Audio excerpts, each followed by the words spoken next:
আসসালামু আলাইকুম everyone, it's me Asif Jahin. কি অবস্থা সবার, কেমন আছেন সবাই? গাইস, আজকে আমি ফার্স্ট মোটো ব্লগ করবো, তো আর কথা না বাইরে আজকে মোটো ব্লগ শুরু করা যাক। তো গাইস, দেখতেই পাচ্ছেন আমি বাইকটি স্টার্ট দিয়ে দিয়েছি। আমি যে বাইকটি নিয়েছি এটি হচ্ছে টিভিএস মেট্রো প্লাস 110 একটি বাইক। এখন আমি একটু সামনের দিকে যাব। এটা যেহেতু আমার ফার্স্ট মোটো ব্লগ, তাই সবাই ফুল ভিডিওটি দেখবেন এবং ভিডিওটি যদি ভালো লাগে তাহলে পেজটি ফলো করে দিবেন।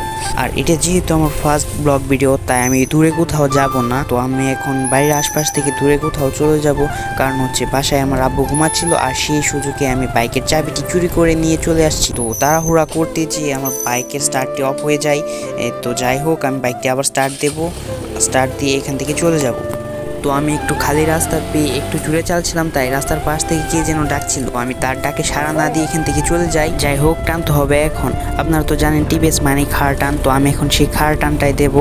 রাস্তাটা যেহেতু খালি, কিন্তু হঠাৎ আমার সামনে একটি মুরগি এবং একটি ভ্যান চলে আসে, তাই আমাকে বাইকটি ব্রেক করতে হয়।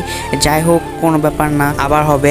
এমনিতে আমি বাইক তেমন একটা টানি না, তবে কেন জানি আজকে শরীরের মধ্যে এত বেশি কারেন্ট চলে আসছে যে আমি নিজেকে কন্ট্রোলই করতে পারছি না। আমার শুধু বাইক টানতে ইচ্ছে করছে। এটা শুধু আমার সমস্যা না, আমার বয়সী যারা আছে সবারই এরকম পাগলামি সইট ওঠে। তো আমি যে রাস্তা দিয়ে যাচ্ছি এটা হচ্ছে একটা কাঁচা রাস্তা, মানুষের বাড়ির পিছন দিয়ে যাচ্ছি। তো হাইওয়ে এখান থেকে অনেক দূরে, তো আমি এদিক দিয়ে যাব না, কারণ এদিক দিয়ে গেলে হাইওয়েতে উঠতে পারবো না, এই জন্য আমি হাইওয়েতে যাব না। আর কিছু সামনে একটি বাইক রোড আছে, আর আমি ওইখানে যাব এবং ওইখানেই বাইক রাইড করব। তো আমাকে এখান থেকে খুব তাড়াতাড়ি যেতে হবে, তার জন্য আমাকে বাইকটি একটু জোরে চালাতে হবে। অনেক দিনের স্বপ্ন ছিল যে কোনো একদিন আমি মোটো ব্লগ করব, তাও আবার নিজস্ব বাইক দিয়ে। আজকে আমার সেই স্বপ্নটি পূরণ হতে যাচ্ছে। তো সবাই আমার জন্য অনেক অনেক অনেক বেশি দোয়া করবেন, আমি যেন এগিয়ে যেতে পারি। এবং যারা যারা ভিডিওটি দেখছেন তারা সবাই পেজটিতে একটি ফলো দিয়ে দেবেন। তো আপনারা আমার সামনে যে ধান ক্ষেতগুলো দেখতে পাচ্ছেন, ভরা মৌসুমে এগুলো পানি দিয়ে ভরা থাকে, এমনকি এই রাস্তা পর্যন্ত পানি চলে আসে।